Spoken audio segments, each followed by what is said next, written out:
no denying it that at one point Meghan and Harry were indeed the superpower couple of the royal family, and that's exactly what they thought, until this particular incident went wrong.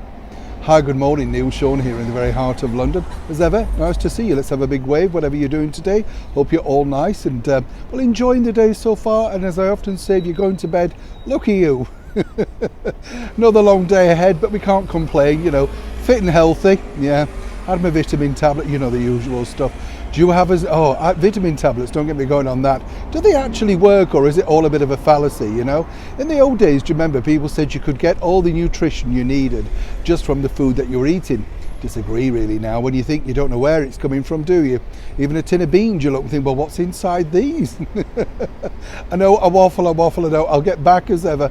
You know, don't tell me off, will you? I love talking to you, genuinely. But it's true, isn't it, about the vitamins? You know, in the old days, you kind of felt that you'd got some vitamins from the food. Now you're thinking, well, what is in this? Looks like beetroot. Anyway, back as ever to your breaking roll story of the day. This story really, you know, is incredible when you think about it, because as I said in the intro, there was a period, albeit short, that Harry and Meghan were indeed the superstars, the brand new superstars of the British monarchy. They had the world at their feet. There was so much goodwill after the royal wedding. Everybody really wanted them to succeed. But as I often said here on the show, my thoughts were that I never really saw Meghan Markle, who was used to California, Malibu, and you know, flying around, lying on yachts, all of that sort of thing. And you know, I never really saw her really doing something as boring as opening a sort of children's you know, library or something in Rotherham. Not that there's anything wrong with Rotherham, but you know what I mean. It's just, I just didn't see her getting down to the nitty gritty of the work.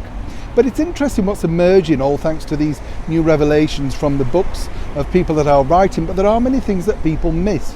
And here is one of them. You'll recall, of course, that Harry and Meghan had this super plan, this half in, half out sort of plan. And really the background to that was Meghan, as ever. She truly believed that this would elevate the British monarchy onto a new level, an international level, where people would genuinely think, you know, they're a superpower, a brand new league of their own, whatever you want to call it. And on paper, some of her ideas did look quite good. I've been privy enough to see a couple of them.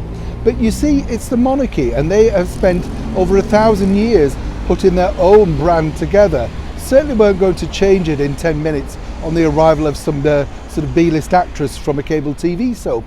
It wasn't really going to work, was it? And more importantly, I think they obviously, and you know, people around Meghan had thoroughly checked her out, her background. So whatever she thought that she'd masked or covered up, you know, they truly know the story. And what's interesting is Harry really did leave Sandringham that period. Couldn't believe that the Queen has turned him down. He thought that they would snap his hand off, all of that sort of stuff. And really, as I say, the sort of sentiment of this story is that was the true background to it. You know, there was no sort of fancy sort of arguments or anything like that. Meghan and Harry thought they'd hatched the perfect plan for them to become an international ambassador, if you like, for the British monarchy. They hadn't banked on, of course, the beautiful and serene Kate alongside King-to-be, His Royal Highness Prince William, in the fullness of time. And that really was the sort of flicking point.